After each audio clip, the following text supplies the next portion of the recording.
Right, we're live here in the stables, courtesy of Rachel and Ryan. Thank you. We'll start with that. This is a very big week for Fintona Pierces, on two accounts. Firstly, we have to talk about the elephant in the room. Our team, who's got promoted and who are in intermediate football, serious week ahead with 2 home games against Ahayarn and Owen Roes, and they are must-win games. And you know the best way to win games at home is to get the community out, get behind them. We need to win here, so that is a big week for us. But most importantly, here tonight, we're here to celebrate, to reminisce, and to think back as much as we can, because we're celebrating 50 years of our first junior championship. Now, Niall Murray's down here. He won it 2 years ago. Seamus Toll is up here. He won it 50 years ago. Isn't that amazing? A 48-year gap. But those two boys and the players of both teams forever will be remembered in the Fintona history. So, enough of that. Just a few wee tidbits before I ask the boys. A few tidbits about the 75 team. The squad was only 21 in number.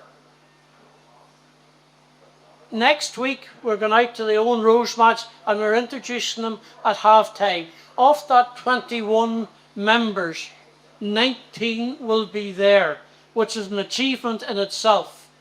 Unfortunately, our number 1, Jared Toll, won't be there. Sadly missed. And secondly, John Cunliffe, the Mouse Cunliffe, who was so important to the forward line, work commitments over in Paris, he can't be there. So without further ado, I'm going to start up here with our team captain of 75, Seamus Toll. 1975, 23-year-old captain. What were your thoughts as you started the seasons of that year? Well, we had a good squad and we'd been training fairly hard, even the year before that. To be truthful, I expected them to be winning it, like, you know what I mean? That's just the plain simple truth of it. And a lot of people did expect us to push on, like, you know what I mean? Well, your opening match was against Dunquin, is that right? Do you remember? Could have been more. Well, no, he's had a good run, and, you know, pre-final, you know, the only way now in modern football, boys could nearly take a week off football, or a week off work. They're on special diets. They go to wellness centres to get themselves sorted out. What did you do the week before the final? Is that a tip? Am I asking the right man? She was bad. We trained like brutes. Just the truth of it. We trained like brutes. There was no drinking, there was no anything. Everybody was on the wagon. Made him a few boys that he was kind of an odd wee sneaky one behind people's backs, like, I don't know. But the important thing was to relax, really, to getting good. You know what I mean? Myself and another fella, we got our best place to relax would be Door. So we're down by Door, stayed the night there, like, kept ourselves fresh. Thank God I was there and you were there 2 years ago in 23 when the final whistle went, when the lads won the junior championship. Yes. And we all remember the outburst of emotion, the slapping on the backs, the tears, the hugs, coming back to the town. It was, you know, the town was alive. It was unbelievable. I remember the big lorry, it was all around the town. And then Henry's culprit, it was Henry's at the time, you know what, captains. And then there, and placed us upon, and then we drunk, and we drunk, and we drunk, we drunk. That's just as much as you could say, like, you know, we're drunk in every bar because how, you know, that was plenty of them that time, like, was 13 or 14 in it. So, but, there's good times, like, it was the start of good times for you could see it, the team that was coming up all the time, like, you know, the boys that were training, the boys' effort we putting in, you knew you had to be only going one way, like, you know what I mean? Well, in actual fact, he's had 2-3 good years after that, but unfortunately, I suppose, with emigration, the team started to sit right in front of our eyes. Right. Just once again, out of the blue, the team that we knew, the team that was used to winning, just disappeared. Disappeared because of that. It just literally overnight, like, you know what I mean? Unfortunately, Carrick-Gore were too good for us in the final, and if we had even got a draw that day, I reckon we'd have beat them the next time, you know what I mean? But I think that, I know, to be truthful, the 79 final, I can't remember one thing about it. That's the God already truth. I can't remember one thing. I phone different boys about Carrick-Gore and this and that, looking to see if anybody had a video. Get the video, play the video, you know, bring it around. Some of the culprits and introduce the video. See the match, but nobody seemed to have anything, you know. But yeah. Another thing I noticed about you, Seamus Town, through the years, me and you were reared on the main street. Right, reared on the main street, and the main street was buzzing there, really was. But when you left to go to Belfast, all of 40 years, because one thing I always said about Toe and 3 or 4 of that team, they never left, because every wake of him, not of him parties, every wake that he knew of, every funeral, he never missed a championship match, I would say, over the 40 years either. You never left the spirit of the Pierces. Well, true enough.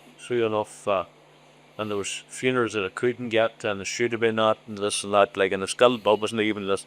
That, you know, even now at the minute, like, different people had been dying here and dying, and said, Jesus, I should have been down at that funeral, they should have been here, they should have been there, like, you know. But that's just the way things go, like, to know.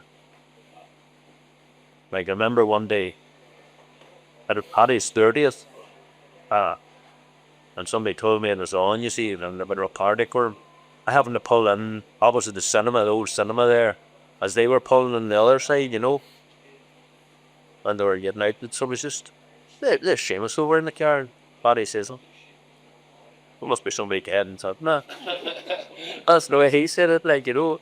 But I got out, and I says, who's dead? I says, no, I'm just out doing someone. I said, where he's going, I shouldn't have done like a tease, his 30s, so I was gonna, I'd be honest, you know. But I was somebody dead and fucking on it, you know what I mean? But I thought the hood's a big card for me now. It was accurate graveyard the day. Since I found it, I was like, because it around to see the new ones, the lower bridges that's gone up. Like, I remember it was in Ultimate 1964, the first person that was buried in it was Q. Vaughan's father. You know Q. Yeah. And he was, of course, man buried in it. Bridges, like how you'll spell not much as ever. Some unbelievable. But that's the way it goes. That's the go. Good, well, Seamus, thanks for sharing those memories. It's amazing, I'm sure, on Facebook, there are so many of the younger generation haven't a clue who he is. I really don't, and that's what, for a lot of these people here, the younger generation don't know who they are or what they trotted. But the simple fact is that they, especially in our junior football, they were the pioneers of it. Now, not literally, but they were the men that led the way. And, you know, I do know next Sunday night, when it's the climax of the Jubilee, it's amazing how these men, some of them haven't met each other for 20, 25 years, they'll hug and embrace as long lost brothers. And how that is what the GAA, not necessarily winning, but the winning does keep the memories, not a lie, keeps them close knit. But it does. Thanks, Seamus, for those words. And it's great to see the club the way I remember. There's no showers, there's no nothing, there's no change rooms, there's nothing there. You know what I mean? But now there's every young ones hurling football, the whole lot. It's fantastic to see it. It's fantastic to see it. Like, in fair play to the management or the whole committee or whatever. You know what I mean? But it's doing what the Carrick Mowers and the good teams done years ago. You know what I mean? They might be a couple of years behind them, but they're coming. They're coming. You know what I mean? And the future has to be going one way, and that's up the way. You know. Very true. And we will talk about that when we get as far, hopefully as far as Niall there, at the other end of the ship. Anyway, we come back to another man here. Whereas Seamus Mike for many need a bit of an introduction because, physically he is gone from the town for quite a while. But this man, we just can't get rid of him for some reason. Great man, great stalwart. I mind when I was involved in a bit of management, it used to amaze me when I go down to the likes of Iar and Castledare, or then go up to the likes of Brock or Derry Trest or something. There was our men, as I thought, our men waiting for Eamon McCann to come through the gates to shake hands with him, to say how you getting on, wanting to see him, wanting to talk to him, because Eamon, I know, first and foremost, is a fit man, but Eamon is known throughout the lands for what he does and still does. Eamon, you're quite welcome to this. Another wee statistic. Eamon McCann, man of the match in 1975. That deserves a round of applause. He often says to me that he doesn't remember much, but I bet you he remembers this performance. Eamon, how are you? George. Tell me your thoughts of that match in particular. Oh, it was a great match there. It's what a fine horse over it. And we went for years till won something, so there's a red day and a red week after it. It was good to get. I don't know what much do you offer.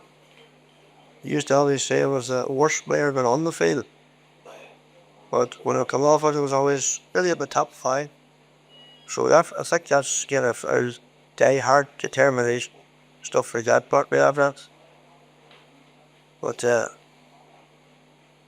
it's a long time ago, and we're good to be living again, anyway, 50 years ago. Well, Eamon, what keeps you going now? I mean, those are memories, and those are great memories. But fairly, weekly, you're out at St. Lawrence's Park. What is it about you and your association with Pierces that keeps that heart of yours ticking along? It's not as serious as this in football, because I think conceive that people that live in this way are going to underage matches. Underage matches this last couple of years would definitely keep you living on. So you have to wait on a Wednesday or a Friday or a Saturday. And myself here and Jerry, we never miss a match. When I get off the farm on a Monday, I'm still waiting on a Wednesday for all the 14s and all the 16s. Definitely keeps me living. I'm fierce out there on underage football. And thankfully we are going well now, so I might live another year or two. Yeah. Good man. Thank you, Eamon. And really, words that I can say doesn't do justice to the bit that man has done this last 50 years or so. Yo.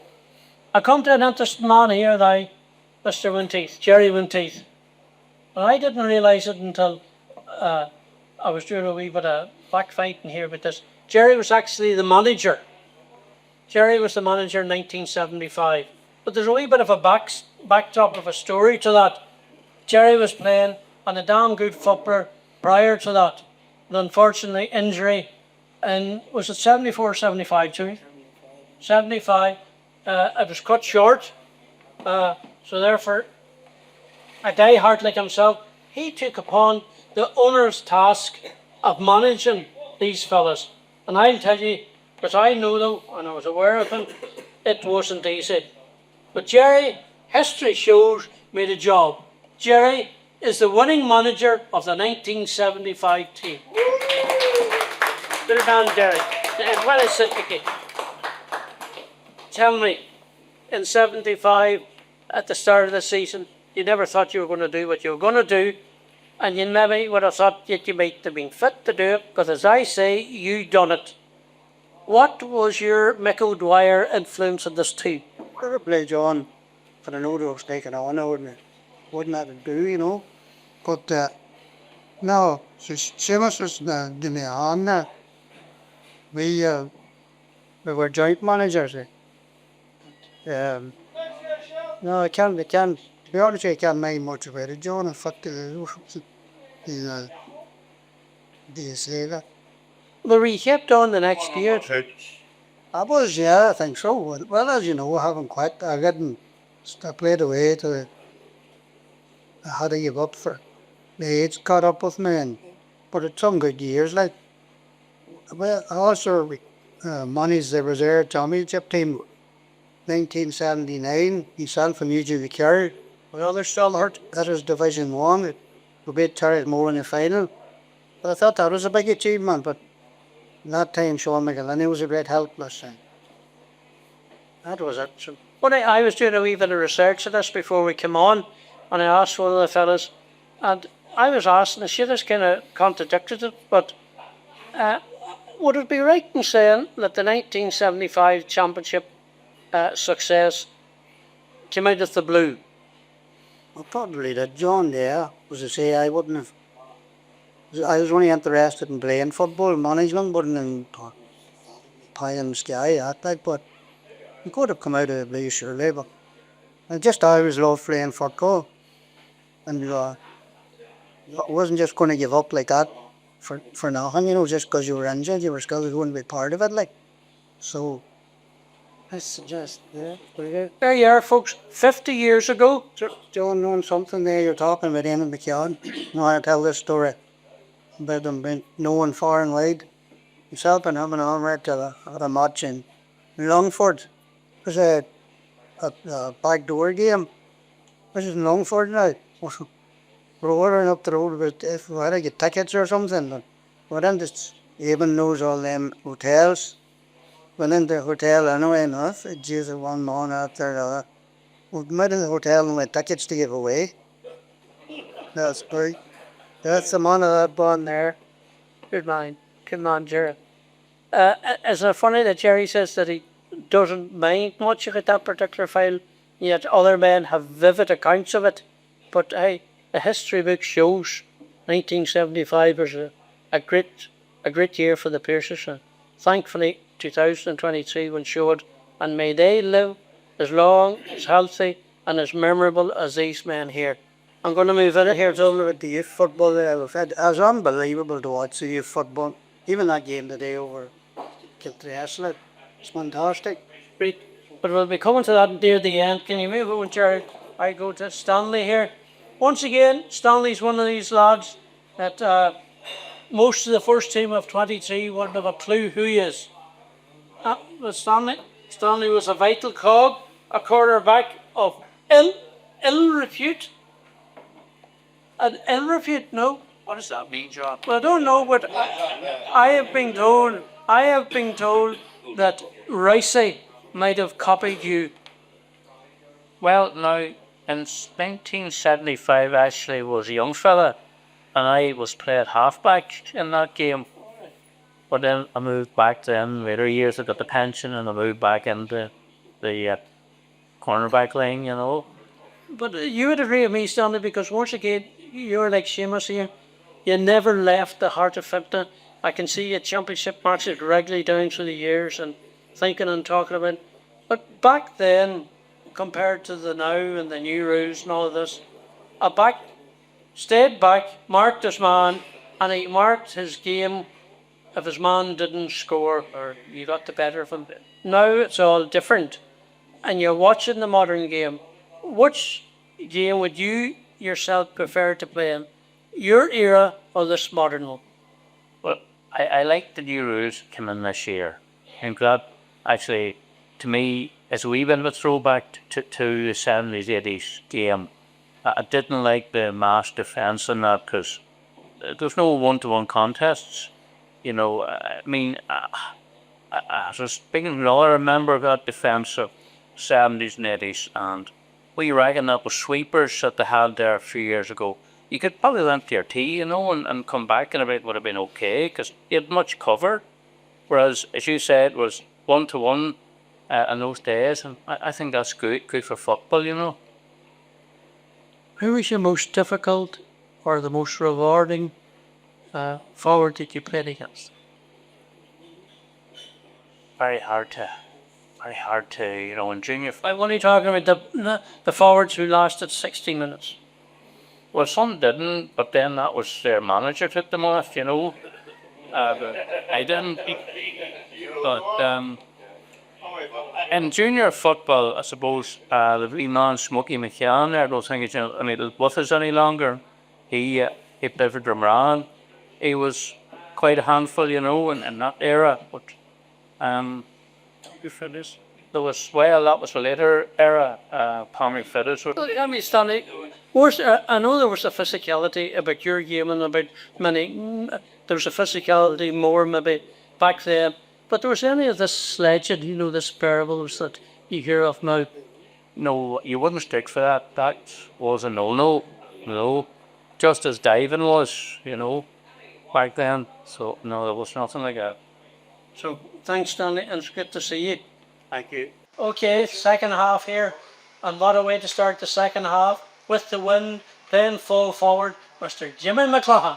Tell me, a lifetime of football, so we'll start at the start, 75. What's your thoughts and memories there? And you have many memories of the football field.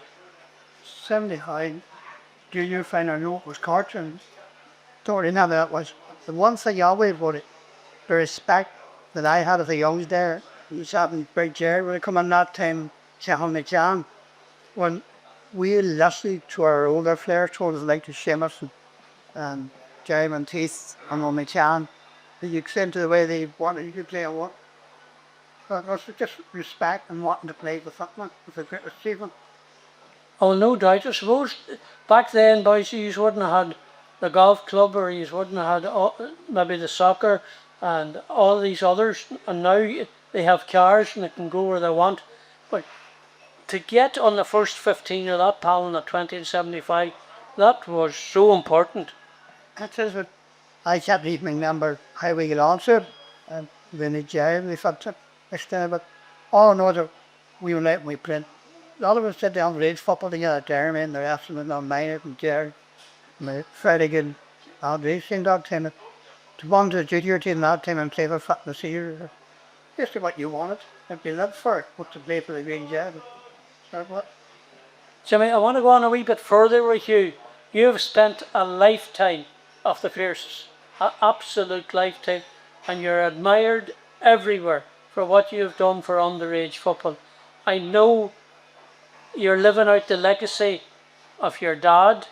I know that your nephews are living out the legacy of their granda and of men like you and Kevin. What is it about the McLaughlin family and underage football in Fintona? It's so admired and respected throughout the whole of Tyrone. I'm not talking about West Tyrone. Everybody knows Jimmy McLaughlin. No, Andre's football, me and Darren, Andre's team together, Darren, didn't we? So we didn't. It's just the way we spoke to each other and the way they played. Mittens played it, but it meant something to them. They should be so proud to play for them, and also for their parents and that. It's just that we tried to install in them, Thanks, Jimmy. And how are you keeping? The very best, John. Good man. Keeping well. Yes. What'll happen this year, do you think? See your football. Close call, and it's A close call. This is, as I said before, an important week for the team of 25. Anyway, we go back to 1975. Some may ask what this man is doing here and representing a team of 75, but you wouldn't believe it. You would not believe it. Wee Marky was born a fortnight before they won the cup. So there you are. Marky, good to see you. Look, Marky's a personal friend of mine, and I know Marky has a thumping heart for the Piercers. Thumping. 7 days a week. Great man. And I have to say, between the 75 team and maybe the 23, we had many dips in fortune. We had many years in the doldrums. But Marky Donnelly flew the flag, came off the field, disgruntled, annoyed. We lost more than we won. Marky had no big days like 75 or 23, but Marky continued, and is continuing to continue. Marky, you are a credit to Fintona Pierces. Tell me, what's your analysis of your life in the Pierces, man? Not now, going back over the whole, since that 2 week on, when you were held up and cut in the cup. John, that was a great year for the club, great year for the parish. It was also a very special year for my mother and father. The golden child was born. But no, obviously I can't mind the 75, but I remind the celebrations of 78. As you know, like if you're Seamus and yourself, I was born in the main street. And as 3-year-old, I can remember them coming down to the car park and carrying the cup from the car park up to the goalpost. And from that was just running through my veins. As you say, I wasn't very lucky throughout. I'm the only man sitting on this bench, this interview tonight, that doesn't have championship medal. Come very close, intermediate, 01 and 04 for the junior. Didn't happen. Would have changed things. I'd like to have won a medal, but the friendship and the camaraderie with the fellas over the years, there's no one else would replace it, only the GAA. Great times, and if I hadn't got it, or if we were all the same, we don't know what we'd have done in life. What would have filled that void? Yeah, great memories. Good man, Marky, well said. And I do know he will continue. It's great. I'm going to allude to it later when I come down to Niall about our underage and the youth now. But Marky flew the flag, and his son's an All-Ireland medal winner. So Marky has something to be very, very proud of. But we'll talk about that in a wee minute. Fair play to you, Marky. Where do we go now? Kevin. Chairman, was it Kevin? He's now in his 3rd year chairman. I'm not going to give him any credit, but it seems to have all been happening in your stint. 5th year, John. I wish it 3rd year. Well, no, it was 3rd year that I was going to approach you. No, it's certainly a very busy post because we're obviously here tonight to chat about football and remember the next 75 team, but as well as winning the championship in 2023, the ladies club and the men's club came together to form one club, and what was a separate, I suppose, hurling club came together as well. So, I mean, the committee is looking after effectively 3 clubs now in football, hurling, and ladies football, but very, very fulfilling because the committee are only as good as all the coaches that come out and support and manage the teams that Eamon and Jerry spoke about earlier, and then all the parents that come out to support as well. So I have to say the club is in a good place and going the right way, but you have to keep investing at the bottom, and that's the foundation level on a Saturday morning and a Monday, and that will do your heart good to go out and see the numbers that we have out there. So it's brilliant to see. I have to agree. I remember it 4 or 5 years ago.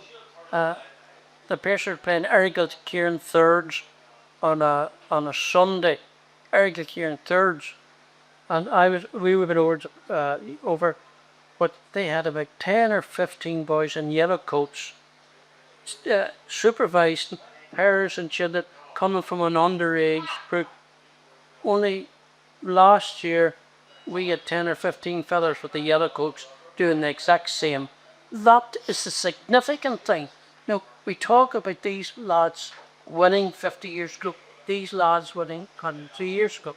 We talk about Marky, and there are many Marky Donnellys in our club, by the way, who flew the flag, didn't get the adulation, didn't get the pats on the back, won't get into the history books, but they kept applauding away. This is now a new time, and I do believe, with the consent of the parish, the great willingness of the parents, and the enthusiasm of the coach, we have a great set of young, talented coaches. It's unreal. Now, they'll never be recognised unless, the end of the Gimleys in this world and these people all come up through the rights of their club. We will have our men coming up if we can maintain or build on the success. Make no mistake, we have very talented people in our community. Thanks, Kevin. You're doing I must say, doing a wonderful year, and hopefully, I don't know whether there's any sanctions on how long you can do it or not, but may you stay for a wee while. May you stay for a wee while. You're a fin fan.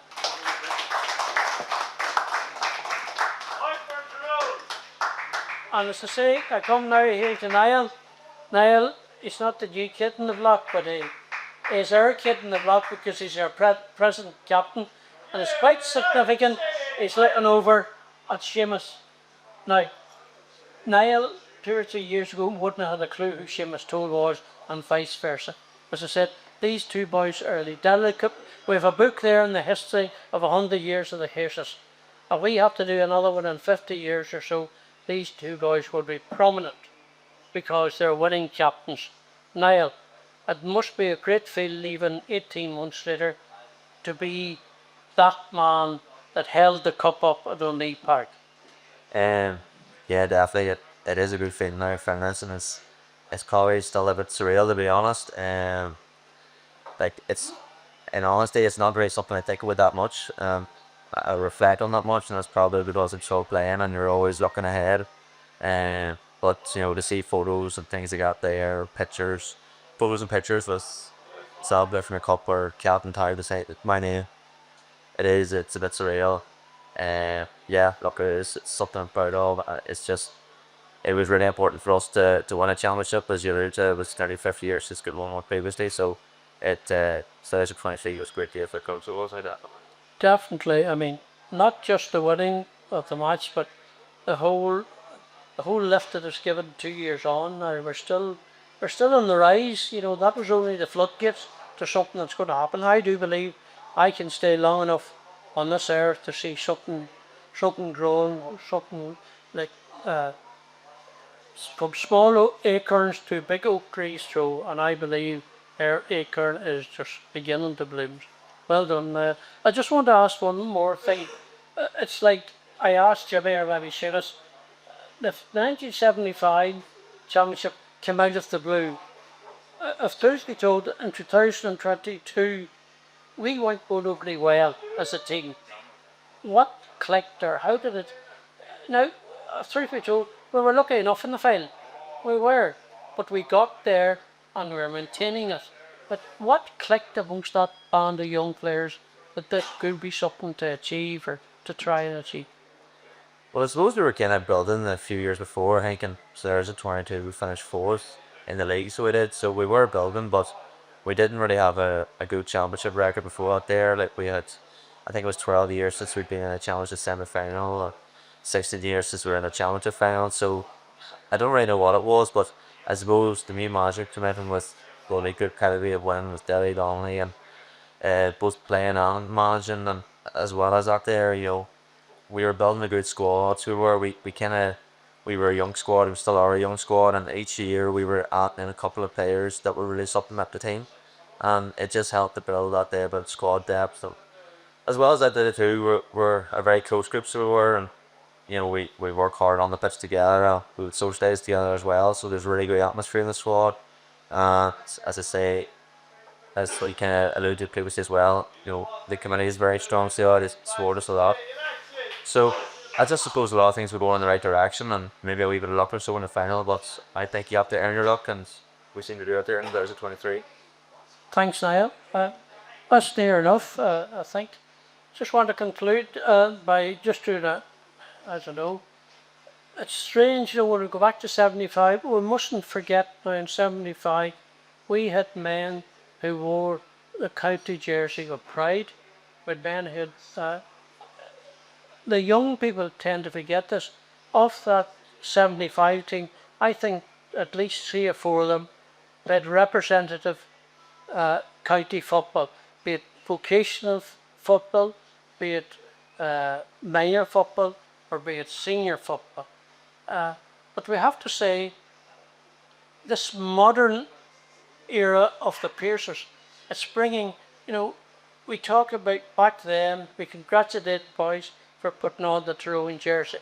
This year alone, 2025, we in Fintona Pierces have got 7 All-Ireland medal winners. That is something to be, not to be proud of. It's unbelievable. And may that grow. And not only have we got 7 All-Ireland winners, we have many, many winners at schools football, be it at Ulster or there All-Ireland. We're now nearly taking it for granted. We're not, but it shows the rise that is coming in Fintona. And I hope whoever's listening here, they listen to the old stories, they listen to the new stories, but we all get behind this modern phenomenon that we believe that's going to happen again in Fintona, where we go from the junior, intermediate, and someday, within the next 5 or 6 years, we are competing for the O'Neill Cup. It's a great time. It's a great week. Next weekend, our final, it's a big week for the club, for senior football. Ahiyar on Wednesday, Owen Roes on Sunday. But on Sunday, I appeal to all who's here, to all who's listening on Facebook, get out and support the present team, but come out and honour the men of 75, because they are still here. Men of 75 are still here, and they're not going to go away. They might die, they might just fade out, but the next book, the 1975 and the 1923 team, will be there arm in arm as winners. Thanks, everyone. You're gone.